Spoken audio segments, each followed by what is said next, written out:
다 함께 일어나셔서 찬송 21장을 부르시면서 신년주일 사부 예배를 드리겠습니다.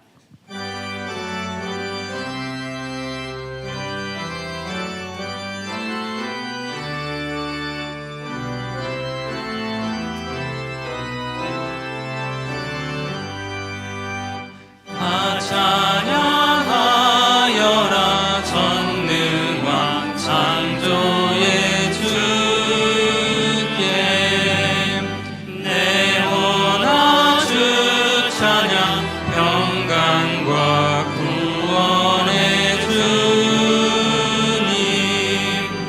성도들아 주 앞에 이제 나와 즐겁게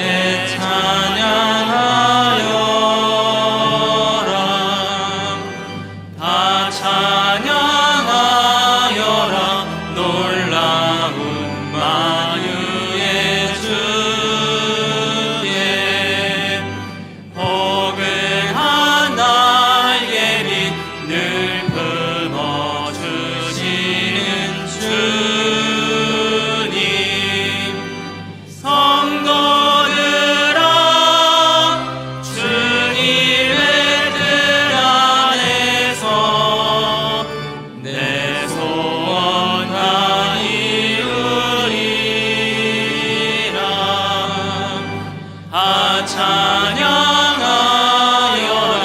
온 몸과 마음을 바쳐 이 세상 만물이 주 앞에 다 나와 찬양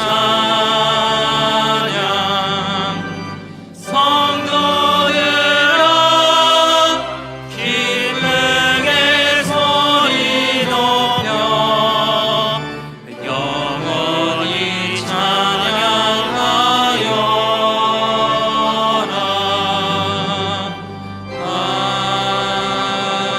아멘.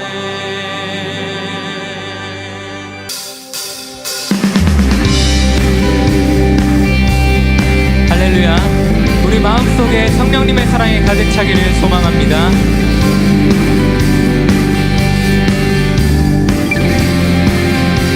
성령이여 내 영혼을 성령이여 내 영혼을 충만케 하소서 내 속에 강물이 넘쳐나게 성령이여 내 영혼을 충만케 하소서 내 속에 강물이 넘쳐나게 오 성령 하나님 오 성령 하나님 날 다시 새롭게 하소서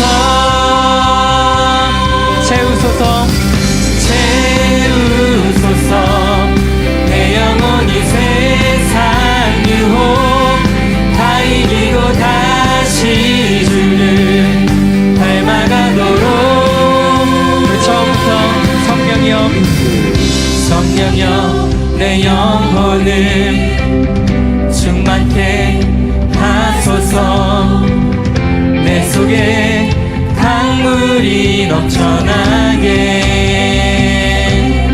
성령이여 성령여 내 영혼이 이 시간 충만케 하소서 내 속에 강물이 넘쳐나게 오 성령 하나님 오 성령 하나님 날 다시 새롭게 하소서 채우소서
다시 새롭게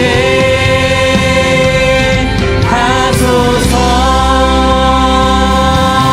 채우소서.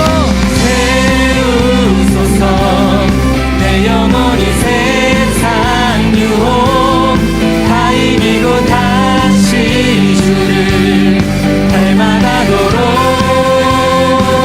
채우소서. 내 영혼이 세상 유혹 다 이기고 오직 주만.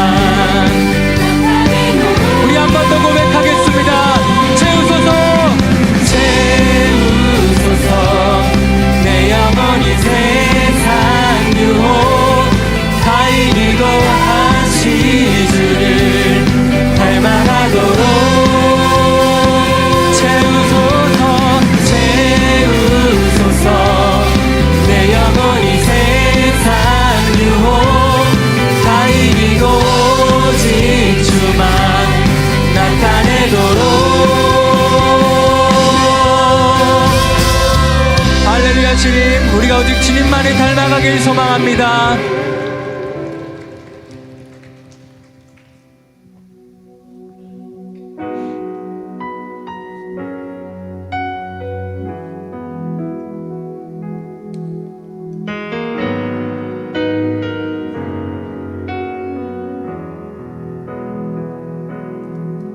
주 안에서 주 안에서 내 영혼 다시 태어나.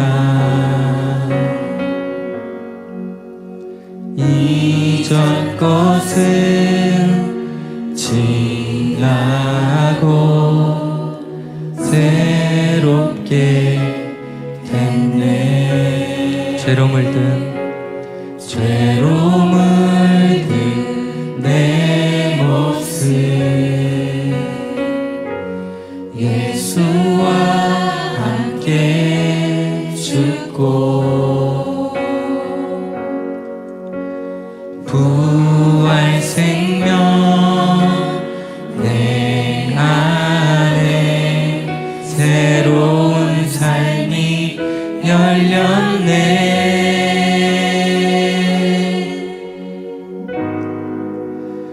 너희가 나를 택한 것이 아니요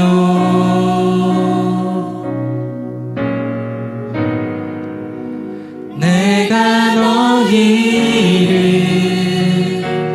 택하여 세웠나니. 오직 내 안에 오직 내 속에 그리스도가 사네. 오직 내 삶에 오직 내 맘에 그가 주인 되셨네.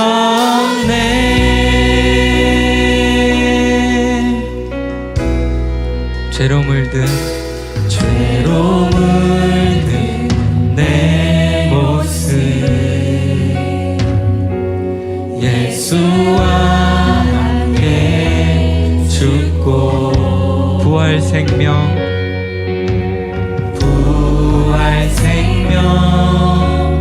내 안에 새로운 삶이 열렸네.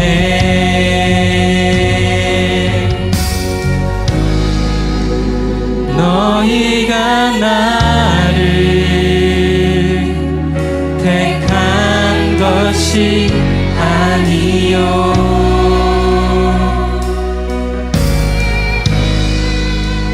내가 너희를 택하여 세워. 오직 내 안에 오직 내 안에 오직 내 속에 그리스도가 사네.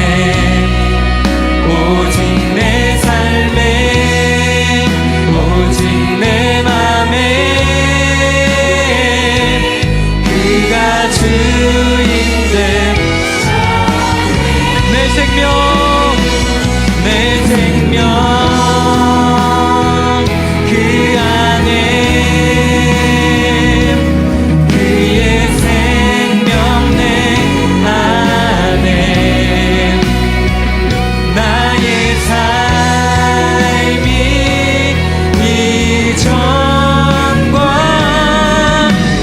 같을 수 없네. 내 생명 그 안에 그의 생명 내 안에 나의 삶이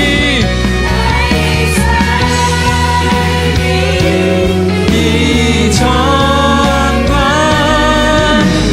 같을 수 없네.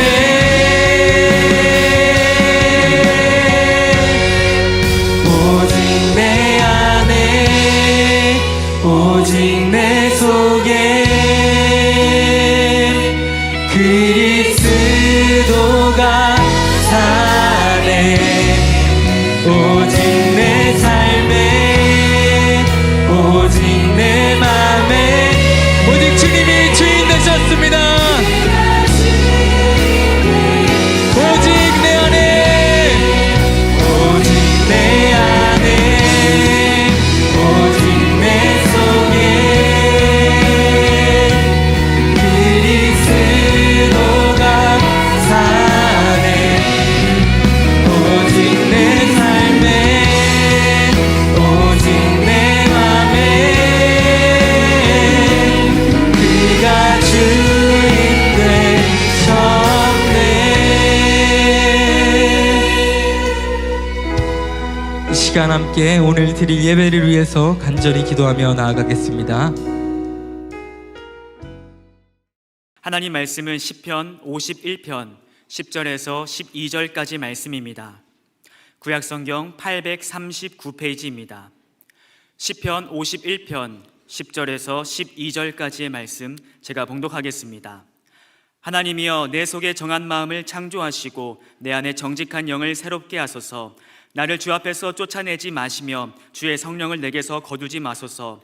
주의 구원의 즐거움을 내게 회복시켜 주시고 자원하는 심령을 주사 나를 붙드소서. 아멘. 이 시간 시온 찬양대에 찬양이 있겠습니다.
오늘은 신년 첫 주일 말씀으로 삶의 기준점을 잘 세워야 한다, 삶의 기준점을 잘 세워야 한다 하는 말씀으로 제목으로 말씀을 전하도록 하겠습니다. 이 세계는 또 물질 세계나 정신 세계나 기준점이라는 게 있습니다. 물이 영혼이 없는 물도 자기가 끓고 싶을 때 막 끓고 얼고 싶을 때 막 얼고 그러는 것이 아닙니다. 기준점이 있습니다. 물은 보통 섭씨 100도에 끓습니다. 보일링 포인트라고 해서 비등점이라고 합니다. 거기에 도달해야 끓습니다. 그 다음에 0도가 돼야, 섭씨 0도가 돼야 업니다. 이거를 빙점이라고 합니다. 물이 끓거나 어는 것도 기준점이 있다는 것입니다. 심리학에서 분노 게이지라는 게 있습니다. 분노 게이지, anger. 이 분노 게이지가 있는데 이 사람마다 이 분노가 있습니다. 화가 나고, 어떤 사람은 막 화딱지가 나고, 어떤 사람은 화가 나고, 막 이게 있어요. 분노가 있는데, 그래서 그거를 분노를 1에서 10이다 이렇게 수치화를 해놨습니다. 그래서 이 어느 선을 넘게 되면, 이 분노 게이지가 있는데 어느 선을 넘게 되면 못 참아요. 폭발을 하든지 소리를 지르든지 물건을 집어 던지든지 쌈박질을 하든지 그렇게 난리가 납니다. 여러분 병원에 가면은, 여러분들도 경험해 봤지만 특별히 통증 클리닉에 가면은 NRS라는 게 있습니다. 그것이 뭐냐면 Numeric 그다음 Rating Scale. 그래서 통증의 수치입니다. 수치. 그래서 1부터 10까지 내가 이제 배가 아프다, 어디 허리가 아프다 그러면 통증의 그 수치가 있습니다. 근데 사실 저는 그거 정확하다고 보지 않습니다. 이건 대개 이제 진단하기 전에 그 간호사 선생님이 묻거든요. 환자께서 1에서 10까지 통증 그를 숫자가 있는데 어떻게 느끼세요? 그러면 대개 엄살쟁이들은요, 사실은 통증이 1밖에 안 되는데도 죽겠대요. 10이래요. 10. 자기가 그렇게 느끼는 거지. 근데 또 무던하게 참는 사람들이 있습니다. 통증이 막 한 8, 9 되는데도 나 한 1, 2 정도 된다고, 이런 사람이 있어요. 각자 느끼는 감도가 다릅니다. 우리 인간의 삶도 마찬가지입니다. 모든 사람들이 행복하냐 불행하냐, 성공했냐 실패했냐 하는 기준이 똑같은 것이 아닙니다. 우리 모든 인생들도 행복과 불행에 대한 기준점, 또 성공과 실패에 대한 기준점이 각자 다릅니다. 그래서 그 기준점에 도달하게 되면 행복하다고 생각하고 성공했다고 생각하고, 또 그 기준점에 도달하지 못하면 남들이 저 사람은 살만한데 저 정도면 됐잖아, 그래도 자기 기준점을 잘못 잡아놓으면 불행하게 느끼고 고통스럽게 느끼고 잠도 못 자고 이런 일이 생기게 됩니다. 그래서 세상에 많은 사람들은 행복이나 성공에 자기 나름대로 기준점을 세워가고 있습니다. 그래 어떤 사람은 무슨 소리야, 참 행복하고 성공하는 거는 그래도 돈밖에 없어. 그 사람은 재물을 행복의 기준점으로 생각합니다. 그래서 그냥 어떻게든지 재물을 모으고 앞주머니 채우고 뒷주머니 채우고 그냥 장판 밑에다 집어넣고 막 안 보이는 데 집어넣고, 이 재물을 행복의 기준점으로 삼는 사람도 있습니다. 그래서 부모 형제도 없습니다. 인정사정도 없습니다. 죽기 살기로 돈 버는 일에만 집착합니다. 그러면서 한 세월을 그렇게 보내는 사람도 있습니다. 어떤 사람은 세상의 인기를 자기 행복의 기준점으로 삼는 사람이 있습니다. 그래서 못 견딥니다. 관종입니다. 관종. 누군가가 나를 보고 관심을 가져줘야 되고 잘했다고 해야 되고 박수도 쳐주고 환호도 해야 됩니다. 그래서 만약에 사람들이 나한테 관심을 가져주지 않으면, 뜻대로 안 되면 상실감을 갖는다든지 또 너무나 허무함을 느껴서 사실 성공할 만큼 성공했으면서도 인기를 누릴 만큼 누렸으면서도 조금 떨어졌다고, 대중들의 관심이 조금 벗어났다고 스스로 목숨을 끊는 불쌍한 사람들도 있습니다.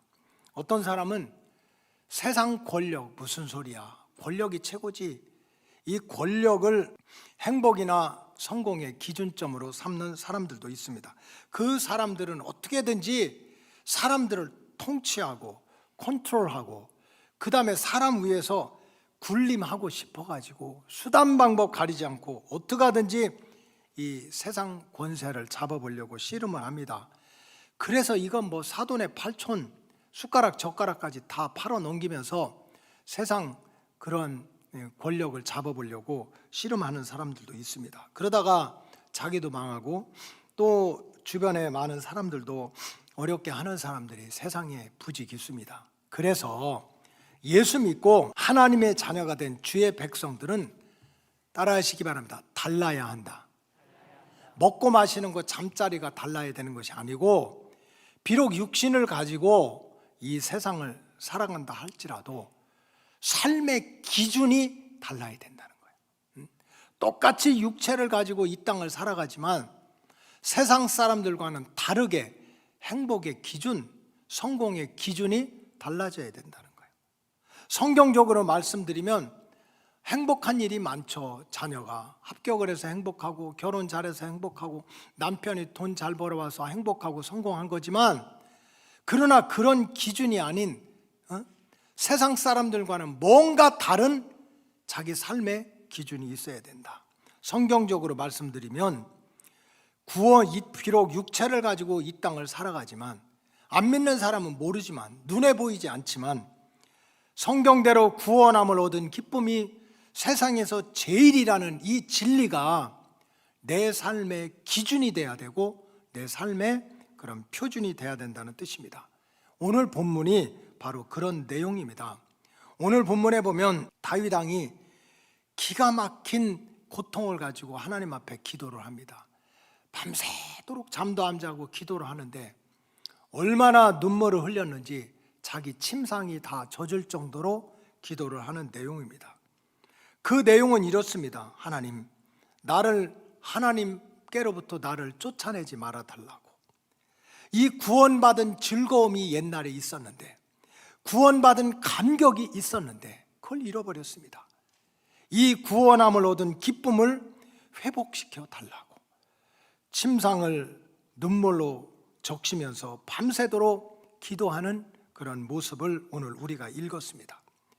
이 다윗이 무슨 더 높은 자리에 올라가게 해주세요, 더 많은 군사를 주셔서 이웃 나라를 정복하게 해주시고 왕궁을 더 크게 져가지고 좀 부귀와 영화를 누리게 해주세요, 이런 기도를 드리고 있는 것이 아닙니다. 하나님, 내 마음을 좀 고쳐주세요, 정리해 주세요. 남들은 다 성공했다고 그랬는데 내 마음이 가시덩굴과 엉겅퀴로 가득 찼어. 크고 작은 돌덩어리로 상처 주고 상처받은 그런 돌덩어리로 가득 찼어. 좀 이 마음을 좀 정돈해 주시고 고쳐주셔서 구원받은 이 기쁨이 다시 한번 회복되게 해달라고, 이런 기도를 오늘 드리고 있는 것입니다. 여러분들은 안녕하십니까? 그래도 한때는 구원함을 얻은 기쁨이 세상에서 제일인 줄 알고 교회 가는 날이 기다려지는 거예요. 기다려져. 그래서 그냥 집안에서도 소도방을 운전하면서도 주와 같이 길 가는 거 즐거운 일 아닌가, 찬송이 넘쳐 퍼지는 거지. 난 예수가 좋다고 찬송할 때는 일어나서 박수도 치고, 세상에 어떻게 그렇게 목사님 말씀이 귀에 쏙쏙 들어온지, 눈을 이렇게 크게 뜨고 그냥 한 말씀이라도 잃어버리지 않고 은혜 받으려고 했은 때가 있었었는데, 지금은 일본 전통 가무단이 됐어요. 동경에 가면 일본 전통 그 쇼를 보여주는 데가 있습니다. 저도 가서 몇 번 보니까 남자나 여자나 얼굴에 분을 떡칠합니다. 하얗게 칠하고 눈은 일자야. 이게 떴는지 안 떴는지 몰라. 쫙 이렇게 돼가지고. 근데 설교 말씀을 그렇게 듣는 분들이 계세요. 뜬 건지 안 뜬 건지 다 잃어버린 거지. 구원받은 은혜, 구원받은 감동, 기쁨, 이거를 잃어버리고 그저 그냥 오는 거야.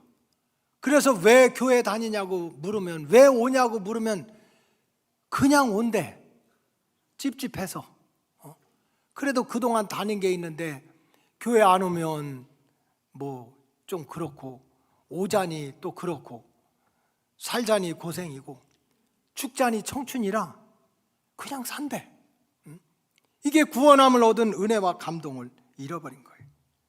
사실 다윗은 세상적으로 말하면 자신이 얻을 것은 다 얻은 사람입니다. 다윗은 그 어린 나이에 싸움대장 블레셋의 골리앗을 물리치면서 16살밖에 안 되는 나이에 세상 인기를 다 누려봤던 사람이 다윗입니다. 사무엘상 18장 7절에 보면 여인들이 뛰놀며 노래하여 이르되 사울이 죽인 자는 천천히요 다윗은 만만이로다. 여기서 여인들이 히브리어 원어로 보니까 소녀들이 아닙니다. 소녀들이 아이돌 가수가 있어가지고 이제 중딩들 중학교 1학년 2학년 애들이 그냥 오빠 오빠 오빠 그런 게 아니라니까요. 여기서 여인들은 한국말로 정확히 번역하면 아줌마들이 이런 소리예요. 아줌마들이. 여러분 한국의 아줌마는요 요즘에는 무슨 3, 40대는 아줌마가 아닙니다. 적어도 50대 중반을 넘어서 애들 다 커야 그때 아줌마 부대에 들어가. 이제 애들 뭐 중고등학교 다니건 아줌마도 아니야. 근데 생각해 보세요. 요새요 미친 아줌마들 있어요. 나이 60이 다 되면서요 이제 뭐 무슨 댄스 가수나 아이돌 가수 이제 뭐 19, 20살 하는 애들 지나가면 오빠!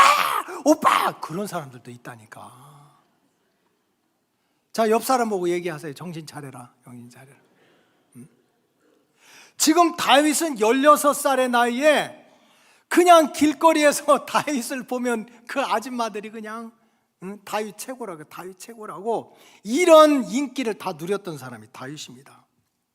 또 다윗은 사무엘 선지자가 기름 부음을 받고 하나님이 말씀하시는데 너는 왕이 될 거야 하는 그 약속대로 이스라엘 통일 왕국 사울 왕의 뒤를 이어서 통일 왕국의 왕까지 돼가지고 세상 권력을 다 한 손에 잡았습니다. 그래서 사람들이 오라면 오고 가라면 가고 지라면 짓고 붓으라면 붓을 권력을 다 얻게 됐어요. 높은 왕궁에 살면서 이제는 자기 마음대로 누구든지 취할 수 있어요. 그래서 그냥 눈이 뒤집어져 가지고 그 충성스러운 신랑 우리아의 아내 밧세바를 자기 부인으로 빼앗으면서 육신의 그런 욕심과 육체의 즐거움, 쾌락을 누리기도 했습니다. 그래서 다윗이 행복했습니까? 정말 인기를 다 누리고 세상 권력 다 가지고 뭐 가질 수도 있고 버릴 수도 있고 이런 권세를 그런 즐거움을 다 누렸다고 해서 다윗이 행복했습니까? 다윗의 잠자리가 편했습니까? 그러질 못한 거예요. 다윗은 자신의 죄 때문에 잠도 못 자는 고통을 받게 됐습니다. 더군다나 자신의 죄 때문에 태어나자마자 이름도 못 지은 그 사랑하는 자녀가 그냥 고치지 못할 병에 걸려가지고 태어난 지 7, 8일 만에 세상을 떠나고 말았습니다. 그런 고통을 맛보았습니다. 그러니 다윗은 앞으로 하나님께 받을 심판을 생각하니까 두렵고 떨린 마음을 진정시킬 수가 없었습니다. 그래서 오늘 시편 51편 10절에 보니까 다윗이 이렇게 기도합니다. 하나님이요 내 속에 정한 마음을 창조하시고 내 안에 정직한 영으로 좀 내 마음을 기경해 달라고. 지금 다윗은 자신의 마음이 부정하다는 거야. 자기의 마음이 복잡하다는 거야. 이거를 스스로 고백하고 있어요. 날 정하게 해달라. 자기의 마음이 부정하다는 뜻입니다. 또 시편 51편 11절에 보니까 나를 주 앞에서 쫓아내지 마시며 주의 성령을 내게서 거두지 말아달라고. 하나님께로부터 쫓겨남을 당하고 버림을 받는다면 갈 곳이 지옥의 불구덩이밖에 없다는 걸 다윗은 알았던 거예요. 하나님의 영이 떠나게 되니까 자기의 선대 사울왕이 하나님의 영이 떠나니까 당장에 악한 영이 들어와 가지고 사울이 생각하는 것도 마귀처럼 말하는 것도 마귀처럼 행동하는 것도 마귀처럼 했다가 자기도 망하고 자식들도 다 망하는 꼴을 봤으니 세상에 다윗은 그게 두려운 거예요. 하나님이 나를 떠날까 봐.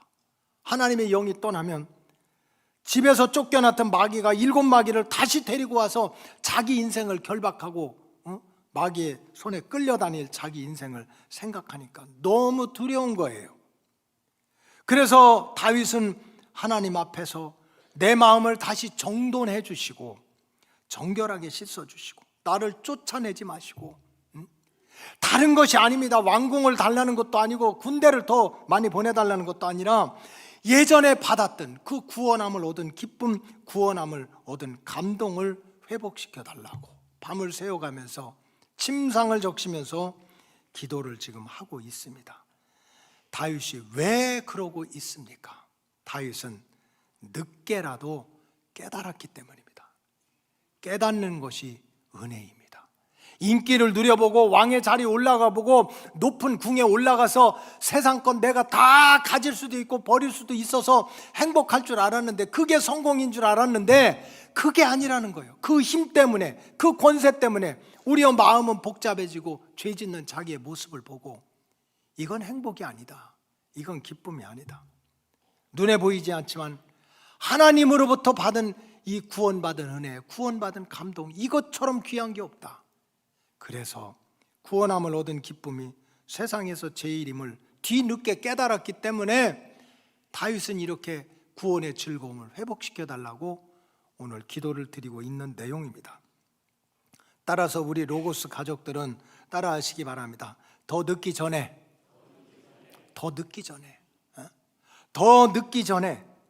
다음 주 설교 제목은 섬기는 자로 살자. 그 다음 주 설교 제목은 미리 잡아놨어요. 어디 갔지? 그거예요, 그거. 지금이 바로 그 시간이다. 지금이 바로 그 시간이다. 그래서 다윗은 우리 주의 다윗처럼 우리 로고스 가족들은 더 늦기 전에, 더 어려운 일을 당하기 전에 다윗처럼 빨리 깨닫고, 세상에 즐거움이 많아, 행복한 일이 많아, 성공할 일도 많지만 구원함을 얻은 기쁨이 세상에서 제일이라는 이 진리를 빨리 깨닫고 내 인생의 기준을 세운다면, 내 신앙의 기준을 세운다면, 내 영적인 기준을 세운다면 바로 구원함을 얻은 기쁨이 세상에서 제일이라 하는 이런 기준을 가지고 살아가자는 거예요. 여러분들 가운데 장사하는 사람들이 있어요. 장사가 잘 될 때도 있고 안 될 때도 있지. 이번 주도 주보에 보니까 여기 또 원조 부안집, 원조래, 원조. 이게 올라가더라고. 잘 돼야지. 그래서 내가 전도사님한테 얘기했어. 이게 언제냐? 언제 내가 교역자들 다 데려와서 원조에 가서 부안을 좀 먹어보자 그랬어요. 원조 부안집. 그래서 여러분, 우리가 장사를 하고 사업을 하다 보면 잘 될 때도 못 될 때도 있지. 돈이 잘 들어올 때도 있고 안 될 때도 있지. 합격할 때도 있고 안 할 때도 있지. 그런데 세상 사람들처럼 그것을 행복의 기준으로 삼고 그것을 성공의 기준으로 삼는다면 어떻게 되겠습니까? 세상이 내 마음대로 돌아갑니까? 하루도 평안할 날이 없는 거지. 그러나 다윗처럼 늦게라도 깨닫고 나서 장사는 잘 될 수도 있고 못 될 수도 있고 내 아들 딸은 떨어질 수도 있고 합격할 수도 있지만 나한테 행복의 기준, 나한테 성공의 기준은 다른 게 아니야. 구원함을 얻은 기쁨이 세상에서 제일이야 하는 이런 삶의 기준을 가지고 살아간다면 하나님께서 하나님의 방법으로 저와 여러분들을 지켜주실 줄로 믿습니다. 그래서 정말 구원함을 얻은 기쁨이 세상에서 제일이라 영광의 길을 허락해 주신 내 주 예수를 찬양한다는 이 찬양을 입술로만 부르지 말고 정말 마음밭에 우리 심령의 뿌리를 내려서 내 삶의 기준, 신앙의 기준을 세운다면 구원함을 얻은 기쁨이 세상에서 제일이라, 이런 기준을 가지고 살아가야 되겠다는 생각을 다시 한번 하자는 뜻입니다. 여러분, 우리가 왜 다른 기준이 아니라 세상 사람들이 만들어 놓은 기준이 아니라 구원함을 얻는 기쁨이 세상에서 제일이라는 이 진리를 내 삶의 기준으로 삼아야 됩니까?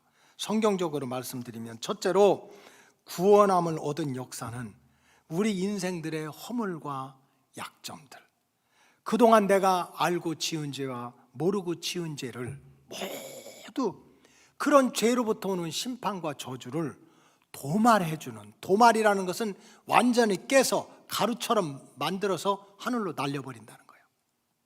도말해주는 그런 은혜 중에 은혜의 역사이기 때문입니다. 여러분, 인간의 모든 불행은 여러 가지 원인이 있지만 불행과 저주는 죄로부터 시작됩니다. 그러나 예수님의 십자가의 보혈을 통한 구원함의 역사는 이런 모든 죄와 죄로부터 오는 심판과 저주를 기억도 나지 않게 다 부수고 깨고 가루처럼 만들어서 하늘로 날려버린다는 거예요. 이사야 1장 18절은 이렇게 기록되어 있습니다. 여호와께서 말씀하시되 오라, 너희 좀 일리 좀 와봐라. 우리가 서로 변론하자.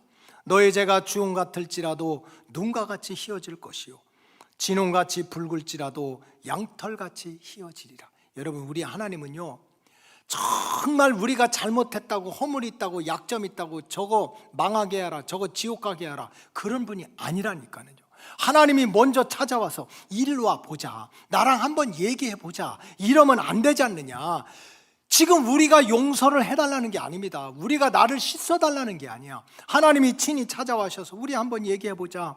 너의 죄가 주홍같이 붉을지라도 눈과 같이 희게 해줄 것이고 진홍같이 붉을지라도 양털같이 희게 만들어 줄게. 하나님이 씻어 주겠다는 거예요. 하나님이 씻어 주겠다. 이것이 하나님의 구원 역사입니다. 이사야 54장 4절에 보면 두려워하지 말라, 내가 수치를 당하지 아니하리라. 놀라지 말라, 내가 부끄러움을 보지 아니하리라. 내가 젊었을 때의 수치를 잊겠고 과부 때의 치욕을 다시 기억함이 없으리라. 무슨 얘기입니까? 우리가 인생을 살다 보면요, 부끄러움이 있습니다. 수치를 당할 때가 있습니다. 내가 생각해도 놀래 잘 빠질 일이 있는 거야. 하나님을 볼 때나 사람을 볼 때나 부끄러운 일이 있어요. 그래서 그것 때문에 망할 줄 알았는데 하나님이 와가지고 우리 한번 얘기해 보자. 그 부끄러움, 그 두려움, 그 수치를 도말하겠다는 거예요. 다 깨가지고 가루로 만들어서 하늘로 날려버리겠다는 거예요. 이것이 하나님의 구원 역사입니다. 이게 하나님의 구원 역사예요. 그렇기 때문에 주의 백성들은 행복한 인생, 보람 있는 인생, 성공적인 인생을 살기 위해서는 무엇보다도 우리는 다 죄인이니까, 죄로부터 인한 심판과 저주를 피할 수가 없으니까 이 죄를 도말해 주시는 구원함을 얻은 기쁨이 세상에서 제일이라는 이 영적 진리를 내 삶의 기준으로 삼고 살아가야 될 줄로 믿습니다. 둘째로, 구원함의 역사는 과거만 구원하고 죽고 난 다음에 천국만 약속하는 그런 구원이 아닙니다.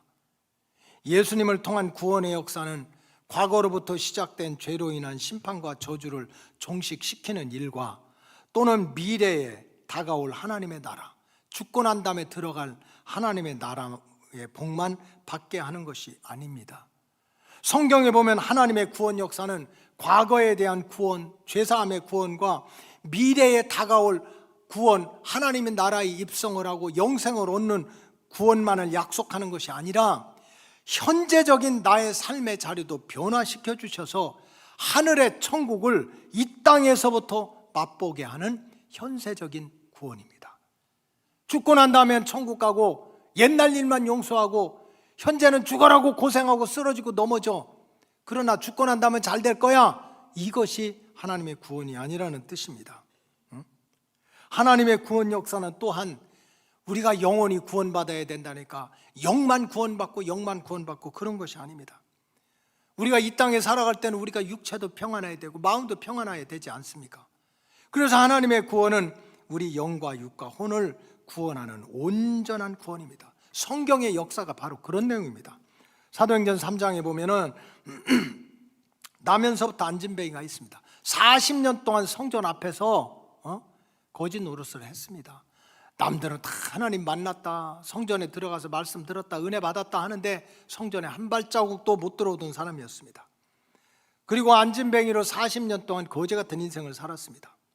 이때 베드로와 요한이 기도하러 성전에 들어갔다가 그 불쌍한 안진뱅이를 보고 그냥 한 푼 줍시오 하고 있는 그 안진뱅이한테 내가 금덩어리 은덩어리는 내게 줄 수 없어. 그러나 예수의 복음, 예수의 이름을 줄 테니까 그 예수의 이름을 붙들고 한번 일어나 봐라 하고 예수의 복음을 전했습니다. 어떤 역사가 나타났습니까? 사도행전 3장 7절에 보니까 오른손을 잡아 일으키니 발과 발목이 곧 힘을 얻고 8절은 이렇게 나왔습니다. 다 같이 읽겠습니다. 시작. 뛰어서서 걸으며 그들과 함께 성전으로 들어가면서 걷기도 하고 뛰기도 하며 하나님을 찬송하니. 다시 한번 시작. 뛰어서서 걸으며 그들과 함께 성전으로 들어가면서 걷기도 하고 뛰기도 하며 하나님을 찬송하니. 자, 뛰어서서 걸었다. 육체의 변화가 나타났습니다. 육체의 변화가 나타났습니다.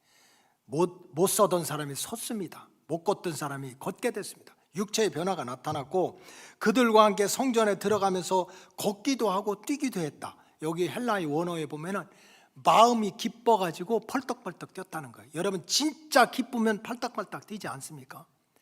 그래서 육체의 변화가 있었고 마음의 변화가 있었습니다. 그걸로 끝났습니까? 하나님의 성전에 들어가서 하나님을 찬송했다. 영도 구원을 받았다는 거예요.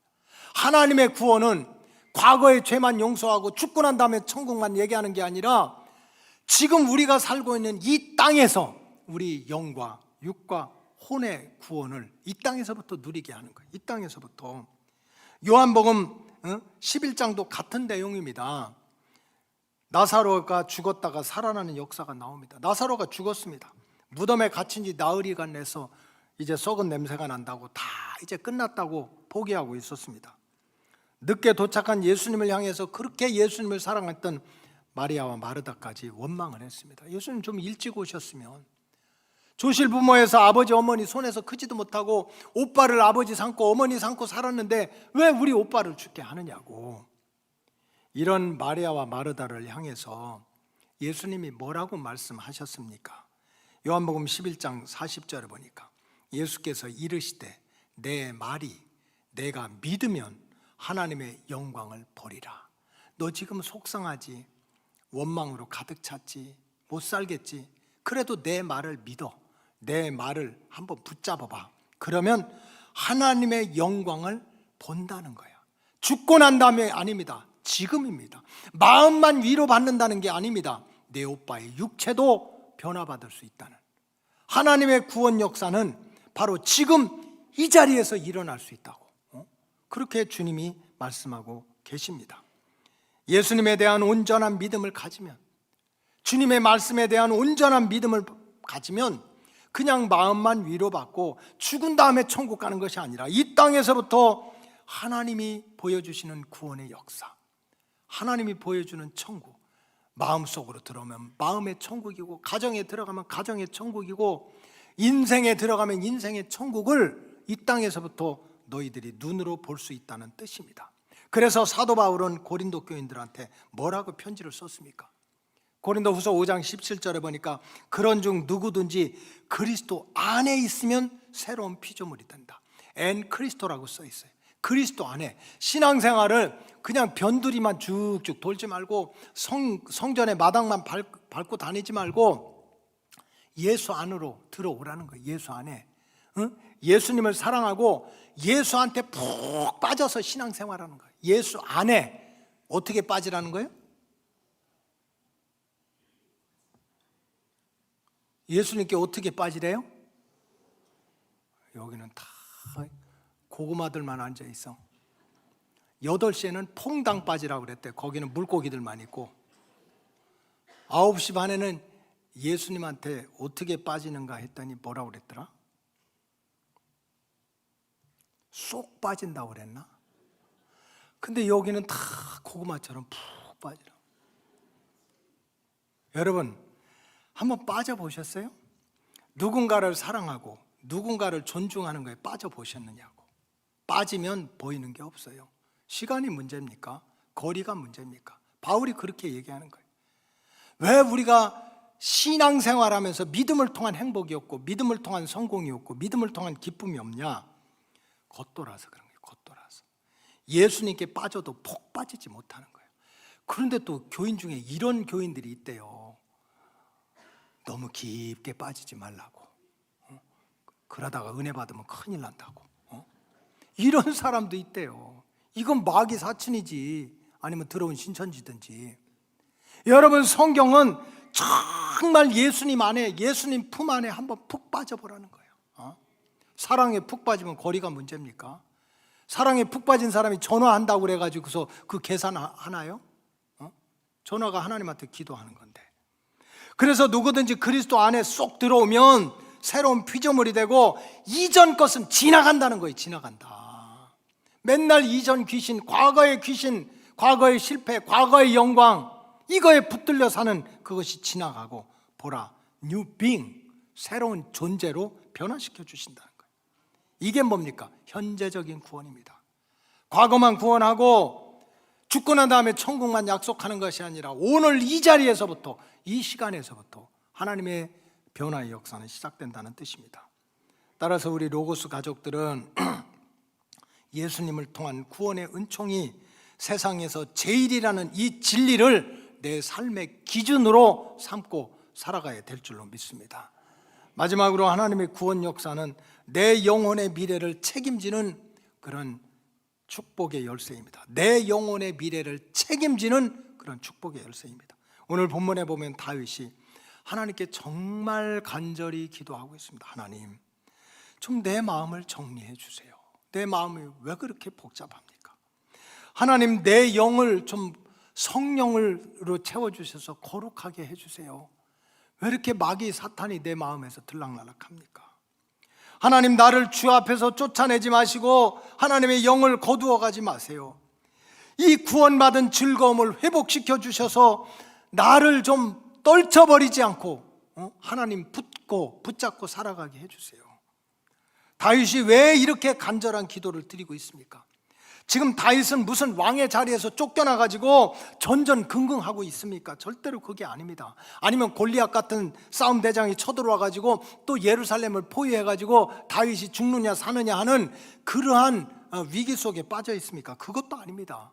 다윗은 기도하는 가운데 어느 순간에 먹을 것 입을 것이 없어서가 아니고 성공 못해서도 아니고 사람들한테 존경받지 못해서도 아닌데 어느 순간에 자기의 영혼의 미래를 바라보게 된 거예요. 다 성공했다, 왕이 됐다, 왕궁에서 산다, 떵떵거린다, 박수 받는다 하는 소리를 듣지만 자기 영혼의 미래를 보니까 불안한 거예요. 이렇게 살면 내 영혼이 어떻게 될까? 다가올 미래에 내 영혼의 운명이 어떻게 될까? 영혼의 미래를 바라보고 나니 정신을 차리고 안 되겠다. 내 영혼의 미래를 잘 준비해야 되겠다는 마음으로 구원의 은총을 회복시켜달라고 기도하고 있습니다. 여러분, 성경은 우리 인생들이 육체로 죽으면 끝이라고 절대로 가르치지 않습니다. 한번 죽는 것은 사람에게 정해져 있고 그 후에는 반드시 심판이 있다라고 반복적으로 가르치고 있습니다. 전도서 12장 7절은 이렇게 기록되어 있습니다. 흙은 여전히 땅으로 돌아가고 영은 그것을 주신 하나님께로 돌아간다. 여러분, 이건 흙입니다. 흙. 지금은 살아있는 것 같지만 루하, 하나님 주신 생기가 빠져나가면 이건 흙덩어리입니다. 땅 속에 들어가면 흙이고 불 속에 들어가면 재입니다. 그래서 이 흙은 땅 속으로 들어가면 사라진다는 거예요. 그러나 영은 하나님을 만나게 된다는 거예요. 하나님을 만나게 되면 어떻게 됩니까? 사도 요한이 나이 90이 돼가지고 반모섬에 들어가서 정말 오직 주의 복음을 붙들고 전하고 살다가 반모섬에 들어가서 내 인생 이렇게 끝나나 했더니 하나님의 하늘문을 쫙 열어가지고 천상교회를 보여주시고 새 예루살렘을 보여주시고 그 영혼의 미래를 보여주시는 것을 환상으로 보지 않았습니까? 요한계시록 20장 12절은 이렇게 기록되어 있습니다. 또 내가 보니 죽은 자들이 큰 자나 작은 자나 그 보좌 앞에 서 있는데 책들이 펴 있고 또 다른 책이 펴졌으니 곧 생명책이라. 죽은 자들이 자기의 행위를 따라 책들에 기록된 대로 심판을 받더라는 거예요. 어떤 사람은 영생으로, 어떤 사람은 영벌로, 어떤 사람은 천국으로, 어떤 사람은 영원한 불구덩이로 떨어지는 거예요. 근데 무슨 하나님이 기분대로, 뭐 세상의 기준대로가 아니고 생명책에 기록된 대로 어떤 마음을 가지고 신앙생활을 했는지, 무슨 기준을 가지고 신앙생활을 했는지, 또 무슨 일을 했는지 책에 기록된 대로 심판을 받는다는 거예요. 그래, 어떤 사람은 영생으로, 어떤 사람은 영벌로, 어떤 사람은 천국으로, 어떤 사람은 불지옥에 떨어지는데 그 결정적인 심판의 기준이 무엇이냐는 거예요. 심판의 기준. 그 심판의 기준이 세상적으로 성공했냐 실패했냐, 세상적으로 떵떵거리며 살았던 사람이냐 아니면 평범하게 살았던 사람이냐, 이것이 심판의 기준이 아니라는 거예요. 아니라. 우리가 육신을 가지고 살다 보면 성공할 수도 있고 실패할 수도 있지, 유명해질 수도 있고 무명하게 살 수도 있죠. 그러나 그게 심판의 기준이 아니라는 거예요. 그 심판의 기준은 바로 내가 이 땅을 살아갈 때 구원을 받았느냐 받지 못했느냐 하는 것이 심판의 기준이라는 거예요.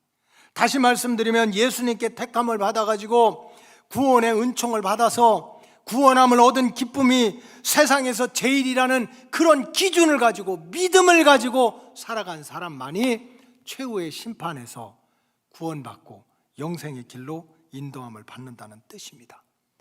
그래서 적어도 믿음을 가지고 이 땅을 살아가는 겨자씨만한 믿음만 있다면 자기 영혼의 상태를 진단을 해야 됩니다.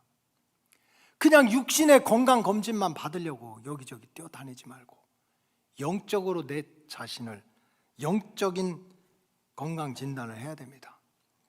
내가 지금 구원함을 얻은 기쁨이 세상에서 제일이라는 이 진리를 내 삶의 기준으로 삼고 있느냐, 아니면 예수 믿는다고 하고 성전의 마당을 밟고 다니면서도 내 행복의 기준이, 내 성공의 기준이 전혀 달라, 세상 사람들하고 똑같아, 그런지 한번 스스로 영적인 진단을 해야 된다는 뜻입니다. 다윗도 한때는 구원함을 얻은 기쁨과 감동으로 세상을 살았어요. 그래서 구원함을 얻은 기쁨으로 살 때는 골리앗이 나타나도 두렵지 않았고, 자기를 그렇게 죽이려고 13년 동안이나 사울왕이 쫓아다녀도 그 마음이 하나 복잡하지 않았어요. 그런 어려운 가운데도 말씀대로 살려고, 거룩하게 살려고 씨름을 했습니다. 그러나 다윗이 어느 순간부터 구원함을 얻은 기쁨이 세상에서 제일이라는 그 은혜, 감동을 잃어버리게 되니까 다윗의 삶이 흐트러지기 시작했습니다. 육신적으로 보면 고난의 시절은 지났습니다. 모든 사람들이 부러워하는 왕의 자리까지 올라갔습니다. 자기 마음대로 가지려면 갖고 버리려면 버립니다. 세우려면 세우고 허물려면 허뭅니다. 그런 세상의 권세를 다 가지고 있는데 그것이 도리어 다윗의 마음을 복잡하게 하고 시험 들게 하고 육신을 죄짓게 하는 것으로 끝나고 말았습니다. 또한 영적으로는 어떻게 됐습니까? 구원함을 얻은 기쁨을 잃어버리니까 거룩함과 정결함을 잃어버리고 하나님과는 멀어지고, 성령님이 나를 떠나면 어떡하지? 사울왕이 하나님의 영이 떠나니까 악령이 들어와가지고 그렇게 자기도 망하고 자식도 망했는데 하나님의 영이 나를 떠나면 어떡하지? 이런 전전긍긍하는 영혼의 질병에 걸리게 됐습니다.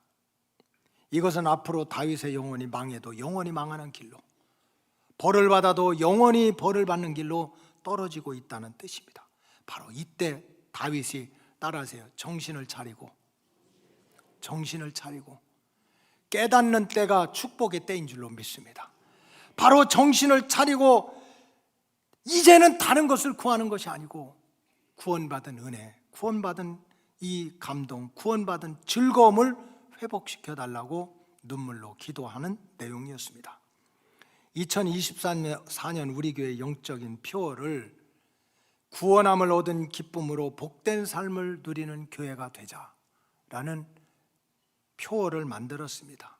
슬로건으로 마치지 말고 우리 로고스 가족들 한 사람 한 사람이, 한 가정 한 가정이 세상 사람들처럼 행복을 위해서, 성공을 위해서 세상 기준에 그렇게 휩쓸리지 말고 구원함을 얻은 기쁨이 세상에서 제일이라는 이 영적 진리를 내 삶의 기준으로 다시 한번 분명히 세워가시기를 주님의 이름으로 축복합니다. 그래서 어떤 환경 속에서도 내가 구원받은 이 은혜보다 더 귀한 게 없어. 이런 구원함을 얻은 기쁨과 감동을 가지고 이 땅에 살아가는 동안 지었던 모든 죄를 사함받고 이 땅에서부터 하나님이 주신 천국, 그게 마음에 들어오면 마음의 천국이고 가정에 들어가면 가정의 천국이고 교회에 들어오면 교회의 천국이 되는 이러한 현재적인 복된 삶을 누리시고 다가올 영혼의 미래를 잘 잘 준비하는 복된 행복한 로고스 가족들이 되시기를 주님의 이름으로 축복합니다. 기도하겠습니다. 하나님 감사합니다. 구원함을 얻은 기쁨이 세상에서 제일이라는 찬양이 입술의 찬양으로만 끝나지 말게 하시고 다윗처럼 깨닫고 이제는 행복을 위해서, 성공을 위해서 세상 기준을 휘둘리지 말고 믿음 안에서 영적으로 구원함을 얻은 기쁨이 세상에서 제일이라는 이 영적인 기준을 바로 세워서 영혼이 잘된 같이 범사가 형통하여 로고스 가족들 이 땅에서부터 천국과 같은 복 있는 삶을 살아가도록 지켜 주시옵소서. 축복하오며 예수님의 이름으로 기도하옵나이다. 아멘.